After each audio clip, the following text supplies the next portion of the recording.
susunod na programa ay rated PG. Patnubay at gabay ng magulang ay kailangan sa mga batang manonood.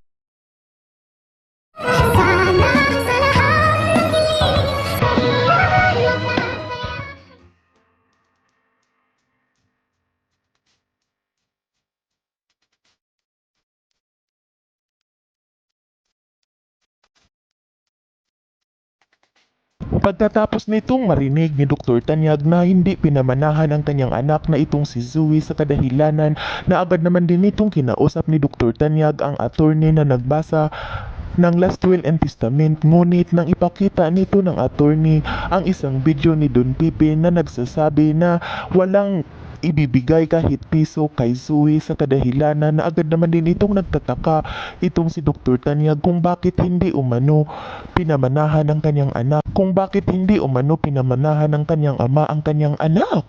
Sa kadahilanan na agad naman din itong pinuntahan ni Dr. Tanyag ang kanyang ama, ngunit hindi pa rin ito nagigising. At dito agad naman din itong kinausap ni Dr. Tanyag na sana magising na umano ito, at pagkatapos nitong kausapin ni Dr. Tanyag ay maya-maya pa ay gulat na gulat itong si Dr. Tanyag nang bigla na lamang dinilat ni Don Pipi ang kanyang mga mata.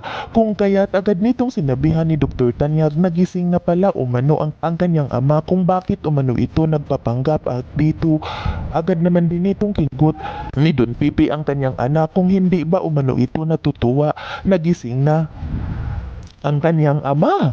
Sa kadahilanan na agad naman din itong sinagot ni Dr. Tanyag ang kanyang ama na natutuwa naman umano ito nagising na ang kanyang ama, ngunit nalulungkot umano itong si Dr. Tanyag kung bakit gay na umano ito ng Last Will and Testament ang kanyang ama, at bakit hindi umano nito binigyan ng mana ang kanyang anak na itong si Zoe.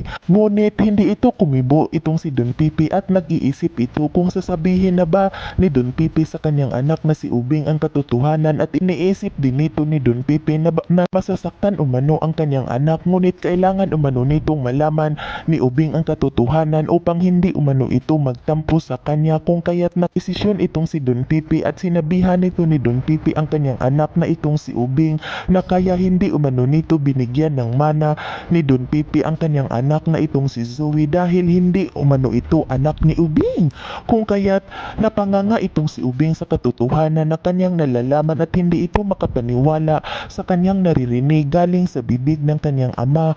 Kung kaya't agad naman din nitong sinabihan ni Dr. Tanyag ang kanyang ama kung paano umano nito nalalaman ng kanyang ama na hindi umano nito totoong anak ni Dr. Tanyag itong si Zoe. Samantala, nang makita naman din nito ni Zoe na patungo ang kanyang daddy sa room ng kanyang lulu, sa kadahilanan na dali-dali naman din itong sinundan ni Zoe, ngunit nang pagbukas nito ni Zoe sa pinto ng room ng kanyang lulu ay bubungad sa mga mata ni Zoe nang kanyang makita nagising na ang kanyang lulu at kausap na nito ng kanyang daddy ang kanyang ama. Yan ay ating aabangan sa susunod pa na pangyayari sa kaganapang ito ng abot kamay na pangarap. Huwag mong kalimutang isubscribe at i-hit ang notification bell ng aking channel